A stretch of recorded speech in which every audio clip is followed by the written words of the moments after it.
पद्धतीने शिकतो ना, त्याच्या शाळेत हे शिकवले त्याला मातृभूमी पूजन ह्याच्या वेळेला म्हणतात ही कविता. त्याच्यात शेवटचं कडवं आहे ना, ते कडवं इथं म्हणजे सुरुवात पण मी 2 म्हणते. त्याच्यात ज्योतिना म्हणून जो शब्द आहे ना, तो ज्योती तुमच्या आमच्यातले जी तेवत असलेली ज्योत, मग ती सावयकर कोचिंग क्लासेस मधल्या सगळ्या टीम मेंबर्स मधली पण ज्योती. माझा आवाज चांगला नाहीये पण तरी प्रयत्न करते. आव्हान हे ज्योतिना किया मातृभूमी पूजनास या प्रकाश साधनेस या. ही प्रकाश साधना आपल्या प्रत्येकाच्या मनात आहे, ती आपण तेवत ठेवली पाहिजे. याचं शेवटचं कडवं मी म्हणते. ध्येय सूर्य ना कधीही मावळो. प्रत्येकाचं ध्येय इथे कोचिंग क्लासेसचा, मी कोचिंग क्लासेस म्हणणार नाही कारण इन्स्पिरेशन क्लासेस पण नाही, ही फॅमिली आहे.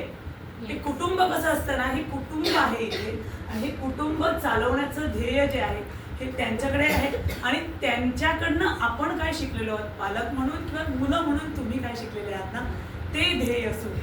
ध्येय सूर्य ना कधीही मावळो की अफाट नभवरून कोसळो.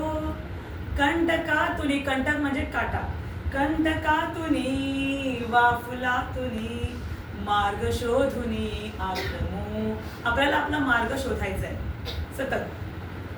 थको कधी न त्राण पावलातले, ढळो कधी न धैर्य अंतरातले, अमित हास्य उमलवून.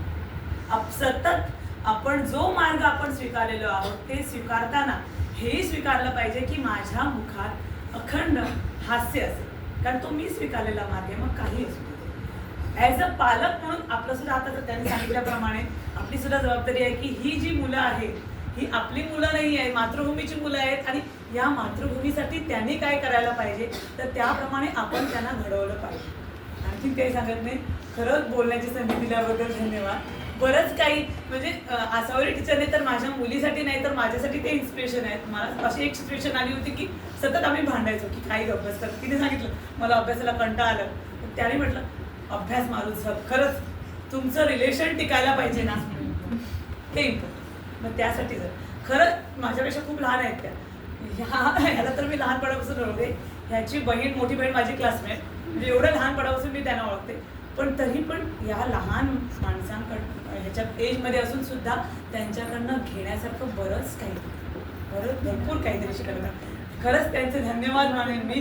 म्हणजे मुलांच्या वतीने असं नाही, पालक म्हणून पण धन्यवाद मानेन. आणि 2 शब्द संपले. थँक्यू.